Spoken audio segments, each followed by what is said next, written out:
আল্লাহর পয়গম্বরের সাহাবী হযরত বেলাল ডাক দিয়ে বলেন, পয়গম্বর, আমি যখন ওযু করতাম ওযুর সাথে সাথে 2 রাকাত নফল নামাজ আমি পড়ে নিতাম। আল্লাহর পয়গম্বর ডাক দিয়ে বলে, বেলাল, এই যে তুমি একটা আমল তোমার নিজের মধ্যে স্থান করে দিছো, এ কারণে আল্লাহ তাআলা খুশি হইয়া আমি মুহাম্মাদের আগে তোমার পায়ের খড়মের আওয়াজ জান্নাতের মধ্যে পৌঁছাই দিছি। সুবহানাল্লাহ। দেখতে কালো মানুষে দেখতে দাস দাস এবং গোলাম, কিন্তু কালো হইলেও কিন্তু কোনো আল্লাহর কাছে তারতম্য নাই। আল্লাহর কাছে তার দিলটা ভালো ছিল, তার কলবটা ভালো লাগছে, তার আমলটা ভালো লাগছে, তো আল্লাহ তাআলার কাছে হযরত বেলালের দাম হয়ে গেছে। আল্লাহর পয়গম্বরের প্রতি এত মহব্বত বেলালের ছিল, দিলের মধ্যে এত কানেকশন ছিল। আল্লাহর পয়গম্বর না থাকলে বেলাল যেমন কেমন জানি আহত হয়ে যাইতো, বেলাল যেন অজ্ঞান হয়ে যাইতো। আল্লাহর পয়গম্বর যখন ইন্তেকাল করলেন, আল্লাহর পয়গম্বরের ইন্তেকালের পর হযরত বেলাল গাট্টি গুট্টা বেঁধে সিরিয়ার দিকে রওনা দিতেছে। সাহাবীরা সবাই পিছন দিক থেকে টেনে ধরছে, এ বেলাল, কই যাও? আমাদেরকে ছেড়ে তুমি কোথায় চলে যাও? হযরতে বেলাল ডাক দিয়ে বলেন, আবু বকর, ওমর, যেই জমিনে আল্লাহর পয়গম্বর নাই ওই জমিনে আমি বেলাল কেমনে অবস্থান করতে পারি? যেই মাটিতে আমার পয়গম্বরের গন্ধ লেগে আছে, যেই জমিনে আমার পয়গম্বরের পায়ের ছাপগুলো লেগে আছে, ওই জমিনে আমি যখন পয়গম্বরকে না পাই তখন আমার দিল আর শান্ত থাকে না, আমি নিজেকেও ঠিক রাখতে পারি না। এ কারণে মদিনা ছেড়ে আমি সিরিয়ার দিকে রওনা করতেছি, আমাকে ঠেকায়ও না। হযরত বেলালকে রাখতে পারে নাই, চলে গেছে। হযরত বেলাল সিরিয়াতে 6 মাস অবস্থান করছেন। 6 মাস পর আল্লাহর পয়গম্বর স্বপ্নের মধ্যে বেলালকে ডাক দিয়ে বলে, বেলাল, আমার কথা কি তোমার দিলের মধ্যে একটু মনে পড়ে না? কতদিন হয়ে গেল তোমার জবানের আজান আমি মুহাম্মাদুর রাসূলুল্লাহ শুনি না। আমি যেই জায়গায় ঘুমিয়ে আছি ওই জমিন থেকে তুমি চলে আসছো, আমার প্রতি কি তোমার মায়া নাই? হযরত বেলাল ঘুম ভেঙে সাথে সাথে সিরিয়া থেকে আবার মদিনাতে আগমন করছেন। মদিনাতে যখন ঢুকছেন তো সাহাবীরা দেখছেন হযরত বেলাল মদিনাতে প্রবেশ করে। ছোট্ট ছোট্ট বাচ্চাগুলো দেখতেছেন হযরত বেলাল মদিনাতে দেখা যায়। বাচ্চাগুলা তাদের মায়ের কাছে গিয়ে বলে, মা, দেখলাম বেলালকে মদিনাতে আগমন করতে, না জানি আল্লাহর পয়গম্বর মনে হয় মদিনাতে আসবে। সবচাইতে পৃথিবীর জমিনে কালো 3 জন ব্যক্তির কথা উল্লেখ করছে, তার মধ্যে একজন হলো হযরতে লুকমান আলাইহিস সালাতু ওয়াস সালাম। যেই লুকমানের কথা আল্লাহ তাআলা কোরআনুল কারীমের একটা সূরাই নাজিল করেছেন, সূরাতুল লুকমান। এই লুকমান আলাইহিস সালাতু ওয়াস সালাম তিনি নবী নন, কিন্তু আল্লাহ তাআলার এত প্রিয় বান্দা হিসেবে জমিন থেকে চলে গেছে যে যতদিন জমিন বিদ্যমান থাকবে, যতদিন জমিনের মধ্যে মুসলমান কোরআনকে আঁকড়ে ধরবে, কোরআন নিয়ে পড়াশোনা গবেষণা করবে, তো লুকমান আলাইহিস সালাতু ওয়াস সালামের নাম কেউ তার দিল থেকে বের করতে পারবে না। আল্লাহ তাআলা তার নামটা কোরআনের পাতায় পাতায় দিয়ে দিয়েছেন, কিন্তু দেখতে অনেক কুৎসিত কালো ছিল। আল্লাহ তাআলা জমিনের মধ্যে যত নবী পয়গম্বর তৈয়ার করছেন, সব নবীকে তার যুগের শ্রেষ্ঠ চেহারা দিয়েই পাঠাইছেন। তাফসীরের মধ্যে আসছে যত পয়গম্বর আসছে জমিনের মধ্যে, যেই পয়গম্বর যেই যুগে আগমন করছেন ওই যুগে পয়গম্বরের চাইতে সুন্দর চেহারার অধিকারী কেউ ছিল না।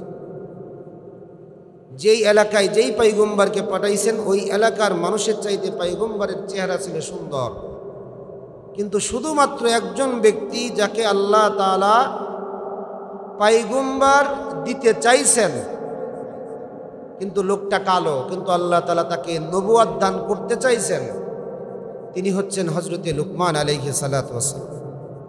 লুকমান আলাইহিস সালাতু ওয়াস সালামকে আল্লাহ তাআলা ডেকে ডেকে এটা বলছেন যে, লুকমান, তোমার কাছে 2টা জিনিস দান করলাম, একটা হলো নবুয়ত আর একটা হলো হিকমত, তুমি কোনটা গ্রহণ করতে চাও? লুকমান আলাইহিস সালাতু ওয়াস সালাম নবুয়ত গ্রহণ করেন নাই, তিনি হিকমত কিনেছেন। জ্ঞানের ভান্ডার ছিলেন, জ্ঞানটাকে তিনি গ্রহণ করছেন, নবুয়াত নেন নাই। লুকমান আলাইহিস সালাতু ওয়াস সালাম শুধু কুৎসিত ছিলেন তা না, তিনি গোলামের ছেলে গোলাম ছিলেন। দাস দাসী গোলামের যুগে একজন গোলামের কি মূল্য? সবচেয়ে নিম্নমানের মূল্য ছিল। সেই যুগে একজন নিম্নমানের গোলাম যদি আল্লাহর কাছে এত প্রিয় হতে পারে শুধুমাত্র আল্লাহর বিধান আঁকড়ে ধরার কারণে, এতটাই গোলাম ছিলেন। তার মুনিব তাকে একটা বাগানের দায়িত্ব দিছে, যে বাগানের পরিচর্যা তুমি করবা, এখান থেকে আমি ফল যা হয় তা বিক্রি করব, মাসে তোমার এত এত বেতন দেওয়া হবে। তো এই মুনিবের যত প্রকার বাগান ছিল, যত ব্যবসা ছিল, সবচাইতে বেশি ব্যবসা মুনাফা অর্জন হয়েছিল লুকমান আলাইহিস সালাতু ওয়াস সালামের বাগান থেকে। তো লুকমান আলাইহিস সালাতু ওয়াস সালামের কাছে চলে গেছে মুনিব, যে বলতেছে 10 বছর পর তোমার বাগানে আসলাম, আমাকে বাগানে সুন্দর একটা ফল খাওয়াও তো। তো উনি একটা ফল এনে দিছেন। তো ফলটা খেয়ে মুনিব ডাক দিয়ে বলতেছে, লুকমান, আমার এই বাগান থেকে সবচাইতে মুনাফা অর্জন হয়েছে এই বছর বেশি, এ কারণে বাগানটা দেখতে আসলাম, কিন্তু তুমি আমাকে এমন ফল খাওয়াইছো যে ফলটা পচা। লুকমান আলাইহিস সালাতু ওয়াস সালাম জবাব দিলেন যে, মুনিব, আমি আপনার এখানে 3-4 বছর কাজ করি, কিন্তু ফল এত পড়ে থাকে, কিন্তু আমি একটা ফলও ধরি না। কেন? কারণ এই ফলের মালিক তো আমি না, ফলটা খাইতে কেমন এটাই তো আমি জানি না। তার আচরণ ছিল এমন। 3 বছর একটা বাগানের মালি সে, কিন্তু ওই বাগানের ফল ছুঁয়ে তো দেখে, খানি তো নাই, ছুঁয়ে পর্যন্ত দেখে নাই এই ফলের মজাটা কেমন, তাও সে জানে না। এই জন্য ফল চাইছেন, ফল একটা এনে দিছেন, সেটা পচা না কেমন সে তো নিজেই জানে না। লুকমান আলাইহিস সালাতু ওয়াস সালাম ছিলেন এমন আল্লাহর একজন গোলাম, যার কথাটা আল্লাহ তাআলা কোরআনের পাতায় পাতায় দিছেন। এই জন্য আল্লাহ তাআলা কোরআনুল কারীমের মধ্যে বলেন, وَإِذْ قَالَ لُقْمَانُ لِابْنِهِ وَهُوَ يَعِظُهُ يَا بُنَيَّ لَا تُشْرِكْ بِاللَّهِ। আল্লাহ তাআলা লুকমান আলাইহিস সালাতু ওয়াস সালামকে এত দামি বানাইছেন। পিতা হিসেবে একজন আদর্শ পিতা ছিলেন হযরত লুকমান। সন্তানকে একদিন ডাক দিয়ে কাছে বসাইছেন, ডাক দিয়ে সন্তানকে বলে, কলিজার টুকরা সন্তান, জমিনের মধ্যে যতদিন বেঁচে থাকবা ততদিন আল্লাহর সাথে কাউকে কখনো শরীক করবা না। এই যে সন্তানকে এত সুন্দর নসিহত করলেন, আল্লাহ তাআলার কাছে এই নসিহতটা অনেক দাম হয়ে গেছে। আল্লাহ তাআলা লুকমান আলাইহিস সালাতু ওয়াস সালামের এই কথাটা কোরআনুল কারীমের মধ্যে কোট করে দিয়েছেন। ওয়াইদ ক্বালা লুকমানু লিবনিহি ওয়া হুয়া ইয়াইদুহু ইয়া বুনাইয়া লা তুশরিক বিল্লাহ। আল্লাহ তাআলা নবীকে ডাক দিয়ে বলেন, আমার পয়গম্বর, স্মরণ করুন ওই দিনের কথা, যেই দিন হযরতে লুকমান তার সন্তানকে আমার সাথে অন্য কাউকে শরীক করতে তার সন্তানকে নিষেধ করতেছে। তার মানে লুকমান আলাইহিস সালাতু ওয়াস সালামের দিলের মধ্যে আল্লাহর প্রতি এত মহব্বত আর দরদ ছিল, যে দরদের আর মহব্বতের ফোঁটা ফোঁটা মহব্বত তার সন্তানের দিলের মধ্যে রাখতে সে চাইছে। এ কারণে আল্লাহর প্রতি মহব্বত, আল্লাহর সাথে কেমন আচরণ করবে, এটা লুকমান আলাইহিস সালাতু ওয়াস সালাম শিক্ষা দেয়। আল্লাহ তাআলার কাছে এত সুন্দর প্রিয় ভাষ্য হয়ে গেছে যে আল্লাহ তাআলা লুকমান আলাইহিস সালাতু ওয়াস সালামের কথাটা নিজের কথা হিসেবে চালায় দিয়েছেন। সুবহানাল্লাহ। একজন মানুষের কথা, যে কথাটা আল্লাহর কাছে এত মকবুল হয়েছে, আল্লাহ তাআলা ওই কথাটা কোরআনুল কারীমের মধ্যে কোট করে কিয়ামত পর্যন্ত উম্মতি মুহাম্মাদের জন্য শিক্ষা দিয়ে দিয়েছে। সুবহানাল্লাহ। যুগে যুগে আল্লাহ তাআলা এখন এমন অনেক মানুষ আছেন যাদের কথাগুলো আল্লাহর ভালো লাগছে, তো ওটা কোরআনুল কারীমের মধ্যে শিক্ষা হিসেবে দিয়ে দিছে। তো এই জন্য চেহারা অসুন্দর হইলে আপনি আল্লাহর কাছে প্রিয় হবেন না এমনটি না, বরং আল্লাহ তাআলা চেহারার দিকে তাকাবেন না। আল্লাহ তাকাবেন কিসের দিকে বলেন? কলবের দিকে আর আমলের দিকে। ওয়ালাকি ইয়ানজুরু ইলা কুলুবিকুম ওয়া আমালিকুম। কলবের দিকে আল্লাহর নজর থাকবে, আমলের দিকে আল্লাহর নজর থাকবে। বান্দা দেখতে কেমন, এই দেখে বিবেচনা করে আল্লাহ তাআলা কিয়ামতের ময়দানে বান্দাকে জান্নাত দিবে না। লোকটার চেহারাটা সুন্দর, যা ফেরেশতা ধরে একে জান্নাত দে, না, এটা করবে না। আল্লাহ তাআলা বান্দার অন্তরের মধ্যে কি অবস্থা এটা দেখবেন, তার আমলের অবস্থাটা কি এটা দেখবেন। জমিনের মধ্যে আল্লাহ তাআলা আরো একজন কালো মানুষের এত দাম দিয়েছেন, হযরতে বেলাল। মেরাজের রাত্রে আল্লাহ রাসূল সাল্লাল্লাহু আলাইহি ওয়াসাল্লাম জান্নাতের মধ্যে বেলালের খড়মের আওয়াজ পাইছেন। সুবহানাল্লাহ। জমিনে আসছে তো আল্লাহ তাআলার পয়গম্বর বেলালকে ডাক দিয়ে বলে, আইনা বেলাল, বেলাল কই গেল, বেলালকে সামনে ডাকো। হযরত বেলাল যখন সামনে আসছে তো ডাক দিয়ে বলে, বেলাল তুমি কি এমন আমল করো যে আমলের বদৌলতে জান্নাতে আমি মুহাম্মাদের আগে তুমি পৌঁছাই গেছো?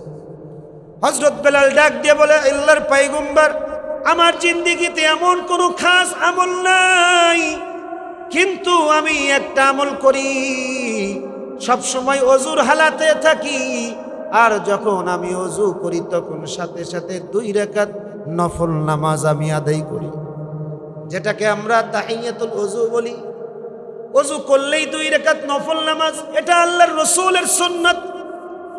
আল্লাহর পয়গম্বরের সাহাবী হযরত বেলাল ডাক দিয়ে বলেন, পয়গম্বর, আমি যখন ওযু করতাম ওযুর সাথে সাথে 2 রাকাত নফল নামাজ আমি পড়ে নিতাম।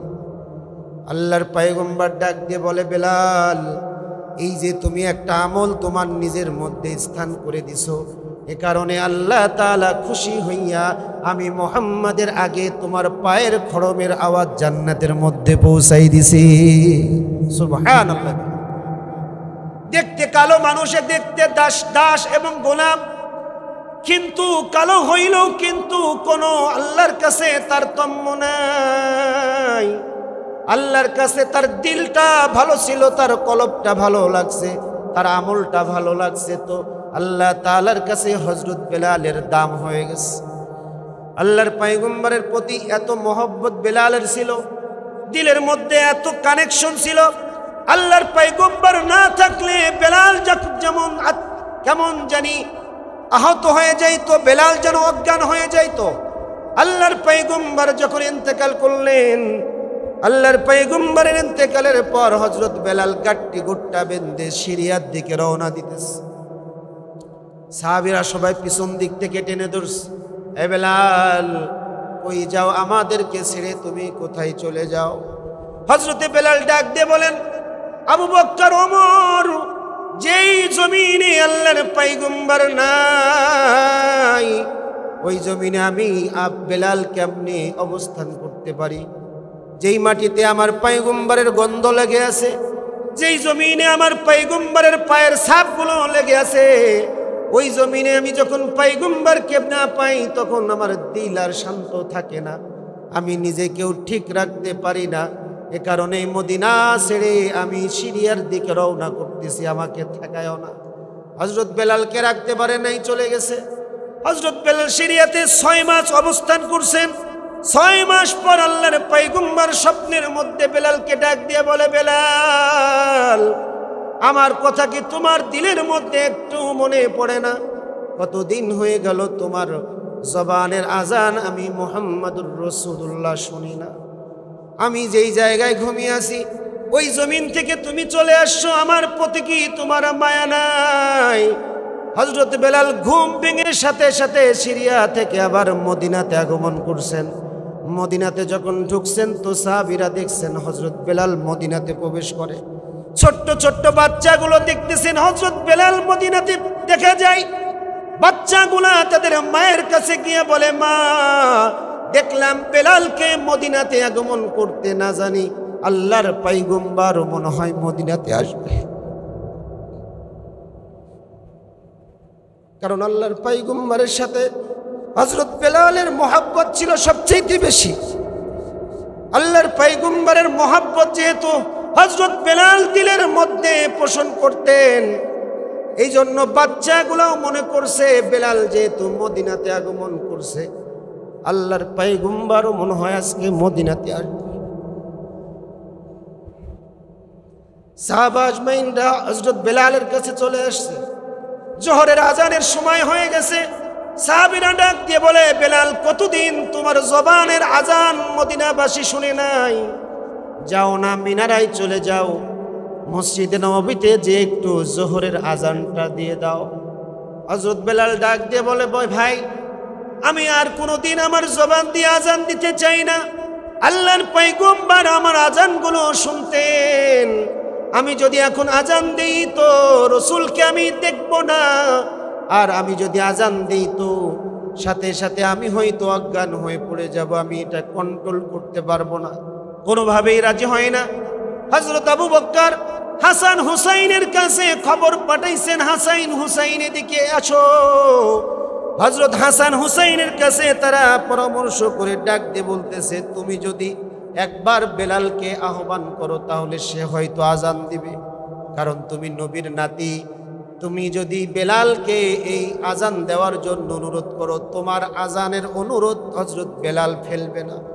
হযরত হাসান হুসাইন বেলালকে জড়িয়ে ধরছে, ডাক দিয়ে বলতেছেন, বেলাল আমি নবীর নাতি বলতেছি, আজকের দিন তুমি তোমার জবান দিয়ে একবার আজান দিয়ে দাও। হযরত বেলাল আল্লাহর পয়গম্বরের প্রতি এতটা মহব্বত যে নবীর নাতির এই অনুরোধ সে আর ফেলতে পারে নাই।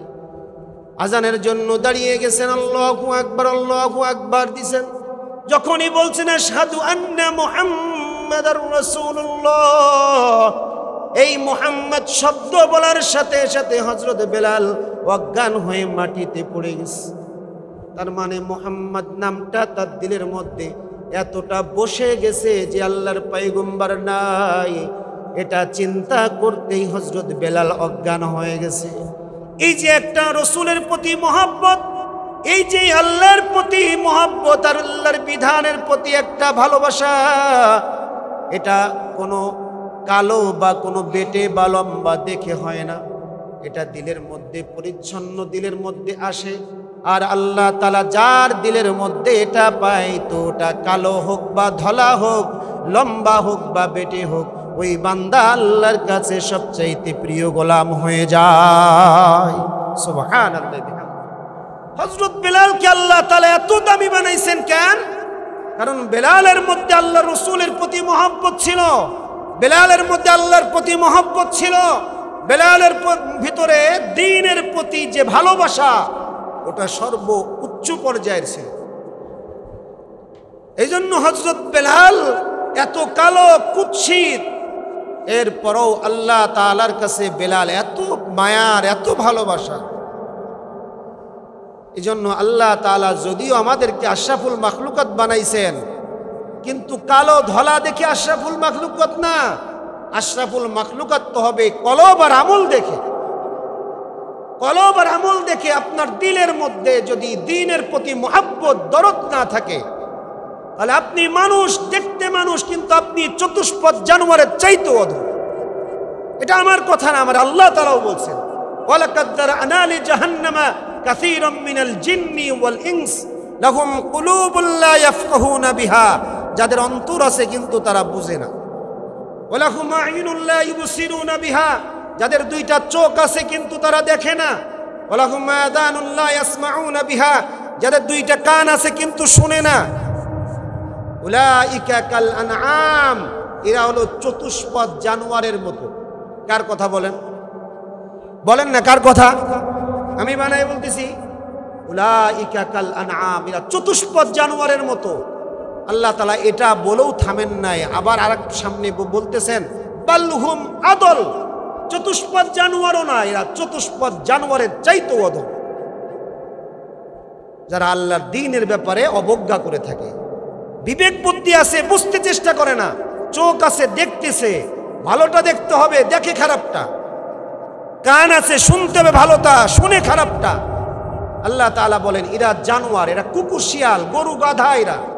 আবার একবারই বলতেছেন বালহুম আদাল, না, এরা কুকুর শিয়াল গরু গাধার চাইতেও অধম। কারণ কুকুর শিয়াল গরু গাধা আল্লাহর হুকুমের বাইরে যাইতে পারে না। আমি তো আল্লাহর হুকুমের বাইরে চলে যাচ্ছি, তো গরুর চাইতেও আমি অধম, একটা কুকুরের চাইতেও অধম, একটা খিঞ্জিরের চাইতেও আমি অধম, যদি কিনা আমি আল্লাহর হুকুমের বাইরে কাজ করি। আর যদি আমি আল্লাহর হুকুমের মধ্যে কাজ করি, আমি যত কুৎসিত হই না কেন আল্লাহর কাছে আমি অনেক বড় দামি মানুষ, অনেক বড় দামি গোলাম। কারণ আল্লাহ তাআলা কসম করে আমাকে আপনাকে আশরাফুল মাখলুকাত সুন্দর সৃষ্টির সার্টিফিকেট দান করছে। এই জন্য আল্লাহ তাআলা বলেন ওয়াত্তিন ওয়াজ্জাইতুন ওয়াতুরি সিনিনা ওয়াহাদাল বালাদিল আমিন। আল্লাহ তাআলা 1 নম্বর কসম করলেন ওয়াত্তিন, তিন নামক একটা ফলের কসম করছেন। ওয়াজ্জাইতুন, জাইতুনের একটা কসম করলেন। ওয়াতুরি সিনিন, তুরে সাইনার কসম। 3 ফলের কসম, জাইতুন গাছের কসম করছেন। 3 নম্বর কসম করছেন ওয়াতুরি সিনিন, তুরে সাইনা তুর পাহাড়ের কসম। 4 নম্বর কসম করলেন ওয়াহাদাল বালাদিল আমিন, নিরাপদ নগরী মক্কার কসম। এই 4টা কসম আল্লাহ তাআলা করার পর তার বান্দাকে সার্টিফিকেট দিতেছেন, লাকাদ খলাকনাল ইনসানা ফি আহসানি তাকবীম। নিশ্চয় আমি আল্লাহ তাআলা ইনসানকে সুন্দর অবয়বে সর্বশ্রেষ্ঠ করে জমিনে সৃষ্টি করেছি। সুবহানাল্লাহ। কসম করে আল্লাহ তাআলা আমাকে আপনাকে বলতেছেন। আল্লাহ তাআলা কেন কসম করলেন ব্যাখ্যা বিশ্লেষণের দিকে বেশি না যায়। আল্লাহ তাআলা কসম করলেন কেন শুধু এতটুকুই বলি। কালামুল মুলুকি মুলুকুল কালাম, বাদশার কত তো বাদশার মতো হয়। আল্লাহ তাআলার কসম করার তো দরকার নাই। আল্লাহ তাআলা কসম করলেও যেমন, কসম না করলেও তেমন। আল্লাহর কথা তো আল্লাহর কথা। প্রধানমন্ত্রী যদি বা প্রধান উপদেষ্টা সংসদে দাঁড়িয়ে একটা আইনের কথা বলে, কসম করলেও যেই পরিমাণ শক্ত, কসম না করে বললেও ওই পরিমাণে শক্ত। আল্লাহ তাআলা কেন কসম করছে? কারণ মানুষ হচ্ছে, কসম যেই জিনিসগুলো করা হয় মানুষ ওটার প্রতি তার দিলের মধ্যে লাগে বেশি। এই জন্য আল্লাহ তাআলা শক্ত করার জন্য বলেন নাই, মানুষ যেন তাড়াতাড়ি গ্রহণ করে। এ কারণে আল্লাহ তাআলা মানুষকে কসম করে বুঝাইছেন যে এত 4টা জিনিসের কসম করে বললাম যে আমি মানব জাতিকে সবচাইতে সুন্দর এবং সর্বশ্রেষ্ঠ করে সৃষ্টি করেছি। সুবহানাল্লাহ। এই জন্য দিলের দিকে আল্লাহ তাআলা তাকাবেন, সুন্দর চেহারার দিকে তাকাবেন না, কুৎসিত চেহারার দিকে তাকাবেন না। সুন্দর করে তো তৈরি করছেনই আমাকে আপনাকে, তাহলে আল্লাহ তাআলা সুন্দরের দিকে তাকাবেন না, আল্লাহ তাআলা কুৎসিত চেহারার দিকেও তাকাবেন না। আল্লাহ তাআলা দেখবেন তার কলবটা কি, তার আমলটা কি। এই জন্য কলবের ভিতরে যদি আল্লাহর মহাব্বত বেশি থাকে তো কলবটা আল্লাহর কাছে দামি হয়। কলবের ভিতরে যদি নবীর প্রতি মহাব্বত থাকে তো আল্লাহর কাছে দামি হয়। কলবের ভিতরে যদি আল্লাহ এবং তার রসুলের প্রতি মহাব্বত যদি না থাকে তো এই কলবটা পচা গান্দা দুর্গন্ধ হয়ে যায়। জমিনের মানুষের কাছে এই দুর্গন্ধের গন্ধ আসবে না, কারণ এই গন্ধটা জাগতিক মানুষ তার নাক দ্বারা অনুধাবন করে না। এই পচা দুর্গন্ধ কলব হয়ে যায়, এটা আল্লাহ তাআলা দেখতে পায়।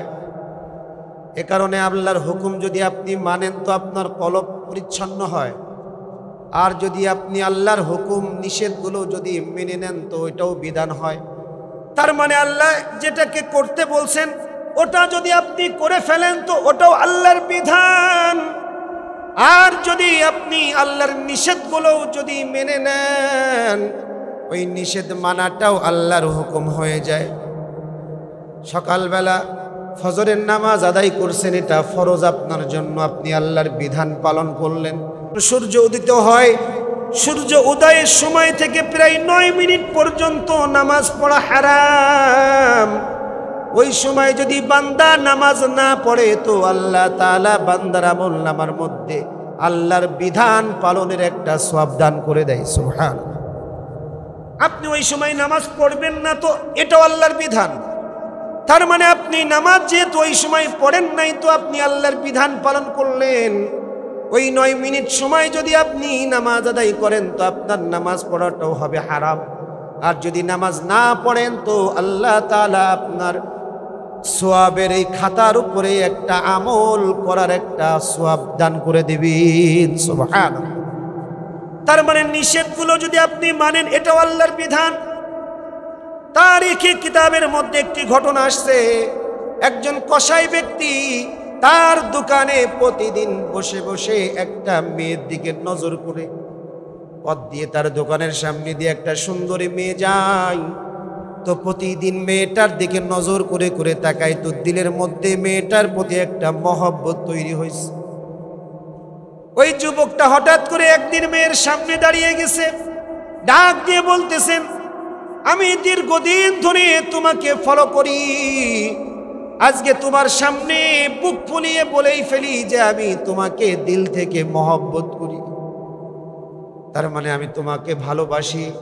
যখন এই কথা বলছে, তো ওই মেয়েটা তার জবান থেকে ডাক দিয়ে বলতেছে, তুমি মানুষ হিসেবে আমাকে ভালোবাসো, আমিও মানুষ হিসেবে তোমাকে ভালোবাসি, কিন্তু তোমার চাইতো আমি আর একজনকে ভালোবাসি, তিনি আমার রব আল্লাহ সুবহান।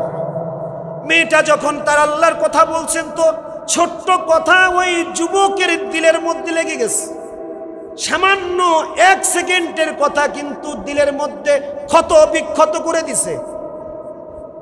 সাথে সাথে যুবকটা, নওজোয়ান যুবক, ওই মেয়েটার দিকে তাকিয়ে বলতেছে, যতদিন তুমি এই এলাকায় থাকবা ততদিন আমি এই এলাকায় আর থাকবো না।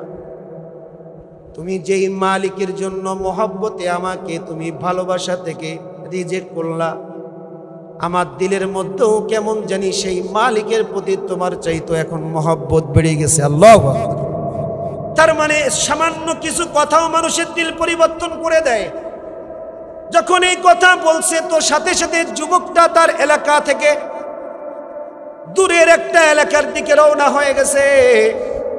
প্রতিমধ্যে একজন আল্লাহর বুজুর্গ গোলামের সাথে সাক্ষাৎ হয়েছে, ডাক দিয়ে বলতেছে, যুবক কই যাও? বলে, আমি অনেক দূর, বহু দূর একটা এলাকায় যাই। তুমি যেই জায়গায় যাইবা আমিও তো তার পাশের এলাকায় যাব, চলো যাই। 3 দিনের সফর চলে গেছেন দুইজনে একসাথে, কিন্তু যুবক লক্ষ্য করতেছেন যেই পথ দিয়ে তারা যায়, ওই পথের উপরে একটা মেঘ তাদেরকে ছায়া দিতে দিতে যায়। সুবহানাল্লাহ। যুবকটা যখন এই কথাগুলো, এই জিনিসগুলো দেখতেছেন, তো যুবক ভাবতেছে বুজুর্গের কারণে মনে হয় ছায়া যায়। বুজুর্গ এটা খেয়াল করছেন, কিন্তু তিনিও কিছু বলেন নাই। বহুদূর যাওয়ার পর দুইটা রাস্তা দুই দিকে চলে গেছে। একদিকে যাবে ওই যুবক আল্লাহর গোলাম, আর অন্য দিকে যাবে ওই বুজুর্গ আল্লাহর গোলাম। যখন কিনা যুবক ডান দিকে গেছে, তো বুজুর্গ বাম দিকে চলে যায়। কিন্তু কিছু দূরে যাওয়ার পর বুজুর্গ দেখতেছেন তার মাথার উপরে এতক্ষণ পর্যন্ত যেই ছায়াটা ছিল সেই ছায়াটা নাই। হঠাৎ করে লক্ষ্য করলেন তার ছায়াটা ওই যুবক ব্যক্তির মাথার উপরে ছায়াটা রয়ে গেছে। আল্লাহর গোলাম বুজুর্গ চিন্তা করতেছেন, এতক্ষণ তো ভাবছিলাম হয়তোবা ছায়াটা আল্লাহ তাআলা আমার জন্য পাঠাইছেন, কিন্তু এই যুবকের জন্য যে আল্লাহ তাআলা ছায়া পাঠাইছেন। সাথে সাথে যুবকটা পিছন দিক থেকে যুবককে ডাক দিছে, যুবক দাঁড়াও। যুবক বুজুর্গ ব্যক্তির ডাক শুনে 1 মিনিটের জন্য দাঁড়ায় গেছেন। এবার বুজুর্গ ডাক দিয়ে বলতেছেন, গো আল্লাহর গোলাম, তুমি কোন আমল করো যার বদৌলতে আল্লাহ তাআলা এত বড় দামি তোমাকে বানাইছেন? বলে, জিন্দেগিতে কোনো আমল আমার নাই, আমি জিন্দেগিতে কোনো আমল করি নাই, কোনো আমলের কথা আমার দিলের মধ্যে মনে নাই। বুজুর্গ ডাক দিয়ে বলতেছে, না না, তুমি একটু স্মরণ করো কোন আমলের বদৌলতে আল্লাহ তাআলা তোমাকে এত দামি বানাইছেন। যুবকটা ডাক দিয়ে বলে, বুজুর্গ আল্লাহর গোলাম, আমার কোনো আমল তো নাই, কিন্তু 3 দিন আগের একটা ঘটনা আমি আপনাকে বলতে পারি।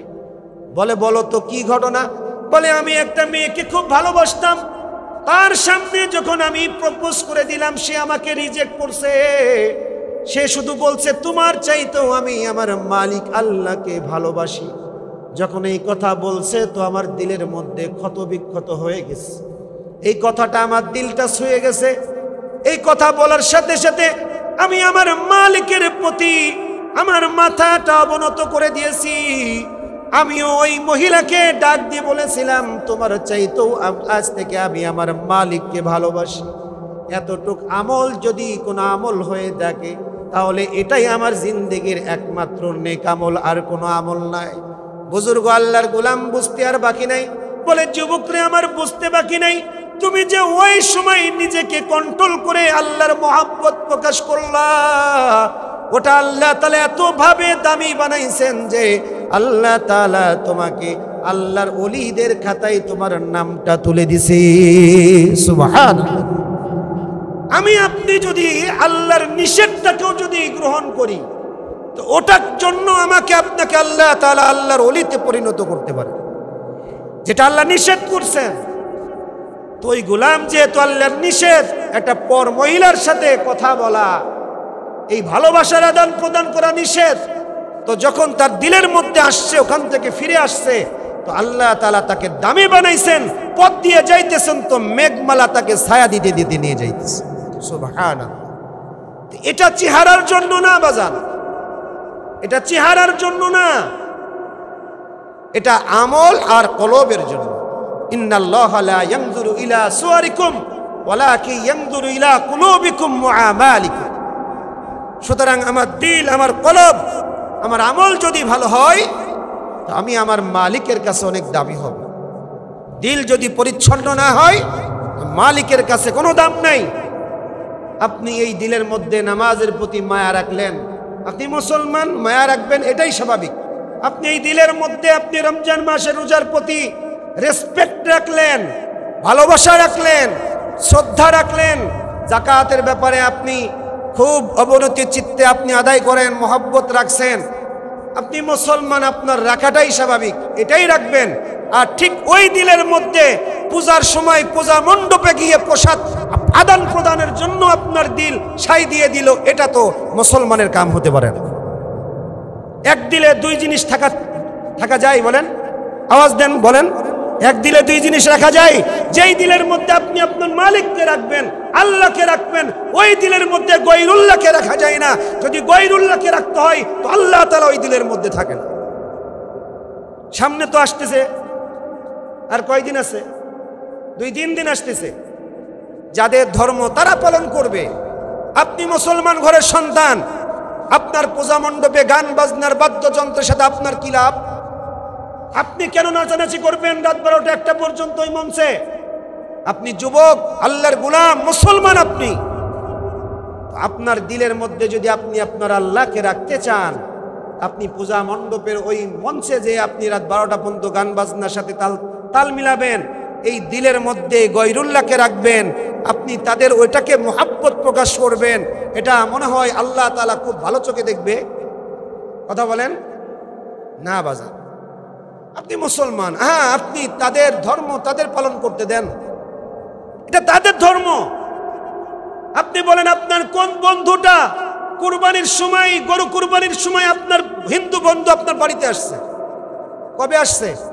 এটাও তো আমাদের একটা বিধান। তো আমাদের বিধান পালনের জন্য আমাদের এই অনুষ্ঠানের মধ্যে আপনার কোন হিন্দু বন্ধুটা ওই কুরবানির সময়, গরু কুরবানির সময় থাকছে আপনার পাশে? হেল্প করছে কতজন? একজনও না। কিন্তু কপাল পোড়া বদনসিব আমাদের জন্য, যে আমরা কপাল পোড়া বদনসিব যে আমরা হিন্দুদের ওই সমস্ত পূজা মণ্ডপ গিয়ে তাদের এই সমস্ত ধর্মীয় বিধানের মধ্যে আমরা অংশগ্রহণ করি। এটা ভালো জিনিস না। আমাদের দোয়া কেন কবুল হয় না এখন? এই সমস্ত কিছু কারণের জন্য। আমরা কেন বিভিন্ন জায়গা অপদস্থ হই? এই সমস্ত কাজের জন্য। যেই দিলের মধ্যে আপনি আপনার মালিককে বসাইছেন, সেই দিলের মধ্যে আপনি তো গৈরুল্লাহকে বসাইতে পারেন, আর বসবেও না, আল্লাহ তাআলা বসাও না। আপনি যখন গৈরুল্লাহকে বসানো শুরু করবেন তো আল্লাহ তাআলা অটোমেটিক বের হয়ে যাবে আপনার দিল থেকে। আপনার জিন্দেগির কোনো কাজের ব্যাপারে আল্লাহ তাআলা জিম্মাদারি থাকবে না। এই জন্য সামনে যেহেতু আসতেছে হিন্দু ভাইদের ধর্মীয় অনুষ্ঠান, দুর্গাপূজা, এটা তাদের একান্তই তাদের, তারা পালন করবে। আমরা মুসলমান ঘরের সন্তান কেন সেখানে যাব?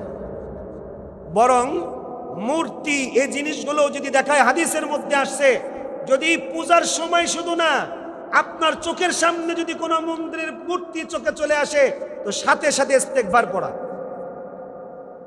সাথে সাথে ইস্তেগফার পড়ার অর্থ কি? যে মন্দিরে বসে বসে জিকির করা না, ওখান থেকে যত দ্রুত সম্ভব বের হয়ে যাওয়া।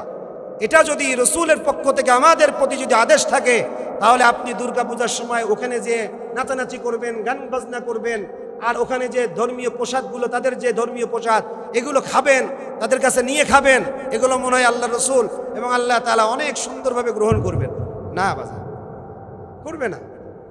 এই জন্য কিছু জিনিস আছে আমাদের, মানে আমাদের একটু আলাদা করে আল্লাহ তাআলা ইসলামকে আলাদাভাবে দিছেন, অন্য ধর্মের সাথে মিলায়েন না, এটা মিলায়েন না, জিন্দেগি বরবাদ হয়ে যাবে, জিন্দেগি বরবাদ হয়ে যাবে।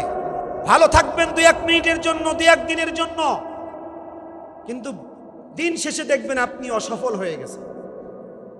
আল্লাহ তাআলা আমাদের সকলকে যতটুকু কথা বললাম, সময় নাই, যতটুকু কথা বললাম, আল্লাহ তাআলা যেমনি আশরাফুল মাখলুকাত আপনাকে আমাকে বানাইছেন, ওই আশরাফুল মাখলুকাতের দিল যেন আমাদের দিল যেন বানাইতে পারি, আমাদের দিলের মধ্যে, কলবের মধ্যে যেন আল্লাহকে বসাইতে পারি, আর যেন আমাদের আমলগুলো আরো সুন্দর করতে পারি। আল্লাহ তাআলা আমাদের সকলকে সেই তৌফিক দান করুন। পাশাপাশি সামনে যেই পূজা মণ্ডপ আসতেছে, আল্লাহ তাআলা আমাদেরকে এই পূজা মণ্ডপে যাওয়া থেকে আমাদেরকে যেন বিরত রাখেন। আল্লাহ তাআলা সেই তৌফিক আমাদেরকে দান করুন, সকলে বলি আমিন।